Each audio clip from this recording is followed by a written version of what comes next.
ಕಾಲ್ತುಳಿತಕ್ಕೆ ಸಂಬಂಧಪಟ್ಟಂಗೆ ಈಗ 2 ಕೇಸ್ ದಾಖಲಾಗಿವೆ. 2 ಪ್ರತ್ಯೇಕ ಪ್ರಕರಣಗಳು. ಬೈರಾಗಿ ಪಟ್ಟಣದ ಪದ್ಮಾವತಿ ಪಾರ್ಕ್ ಬಳಿ ಕಾಲ್ತುಳಿತ ಏನಾಗಿದೆ, ಇನ್ನು ವಿಷ್ಣು ನಿವಾಸದ ಬಳಿ ಆದಂಥ ಕಾಲ್ತುಳಿತ, 2 ಪ್ರತ್ಯೇಕವಾದಂಥ ಕೇಸ್ಗಳನ್ನು ದಾಖಲು ಮಾಡಲಾಗಿದೆ.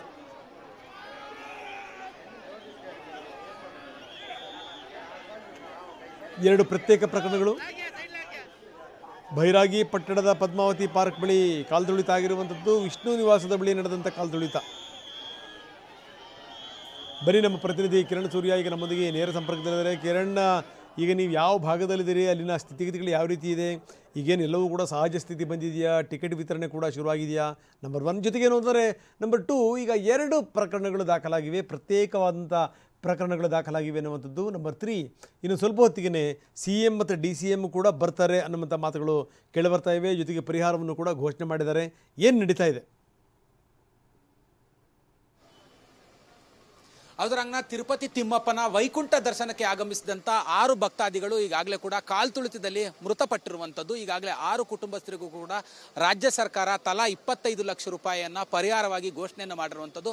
ಮೃತದೇಹಗಳನ್ನು ಈಗಾಗಲೇ ಪೋಸ್ಟ್ ಮಾರ್ಟಮನ್ನು ಮುಗಿಸಿ ಕುಟುಂಬಸ್ಥರಿಗೆ ಈಗಾಗಲೇ ಕೂಡ ಹಸ್ತಾಂತರವನ್ನು ಮಾಡ್ತಿರುವಂಥದ್ದು. 10 ರಿಂದ 15 ಜನ ಈಗಾಗಲೇ ಏನು ಪದ್ಮಾವತಿ ಮೆಡಿಕಲ್ ಕಾಲೇಜಿನಲ್ಲಿ ಚಿಕಿತ್ಸೆಯನ್ನು ಪಡ್ಕೊಳ್ತಿದ್ದಾರೆ ಗಾಯಾಳುಗಳು. ಅವರನ್ನು ಭೇಟಿಯಾಗಿ ಅವರ ಆರೋಗ್ಯವನ್ನು ವಿಚಾರಿಸಲಿಕ್ಕಾಗಿ ಈಗಾಗಲೇ ಕೂಡ ರಾಜ್ಯದ ಮುಖ್ಯಮಂತ್ರಿ ಆಗಿರುವಂಥ ಚಂದ್ರಬಾಬು ನಾಯ್ಡು ಅವರು ಕೂಡ ಈಗಾಗಲೇ ಆಗಮಿಸಿದ್ದಾರೆ. ಸದ್ಯ ನಾನೀಗ ಪದ್ಮಾವತಿ ಮೆಡಿಕಲ್ ಕಾಲೇಜಿನ ಮುಂಭಾಗದಲ್ಲಿದ್ದೀನಿ.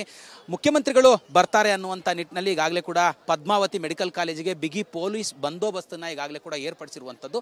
ಇವರು ಹೋದ ನಂತರದಲ್ಲಿ ಈಗಾಗಲೇ ಕೂಡ ರಾಜ್ಯದ ಉಪಮುಖ್ಯಮಂತ್ರಿ ಆಗಿರುವಂಥ ಪವನ್ ಕಲ್ಯಾಣ್ ಆಗಿರ್ಬೋದು, ಮತ್ತು ಮುಖ್ಯಮಂತ್ರಿಗಳ ಪುತ್ರ ನಾರಾ ಲೋಕೇಶ್ ಅವರು ಕೂಡ ಪವನ್ ಕಲ್ಯಾಣ್ ಅವರಿಗೆ ಸಾಥ್ ಕೊಡ್ತಾರೆ ಅನ್ನೋಂಥ ಒಂದು ಮಾಹಿತಿ ಸದ್ಯಕ್ಕೆ ಲಭ್ಯವಾಗ್ತಿರುವಂಥದ್ದು. ಇವರಿಬ್ಬರು ಹೋದ ನಂತರದಲ್ಲಿ ಅಥವಾ ಇವರಿಬ್ಬರು ಬರುವ ಮುಂಚಿತವಾಗಿ ಕೂಡ ಮಾಜಿ ಮುಖ್ಯಮಂತ್ರಿ ಜಗನ್ಮೋಹನ್ ರೆಡ್ಡಿ ಅವರು ಕೂಡ ಬರ್ತಾರೆ, ಈ ಗಾಯಾಳುಗಳನ್ನು ಭೇಟಿ ಆಗ್ತಾರೆ ಅನ್ನೋಂಥ ಒಂದು ಮಾಹಿತಿ ಸದ್ಯಕ್ಕೆ ಈಗಾಗಲೇ ಲಭ್ಯವಾಗ್ತಿರುವಂಥದ್ದು.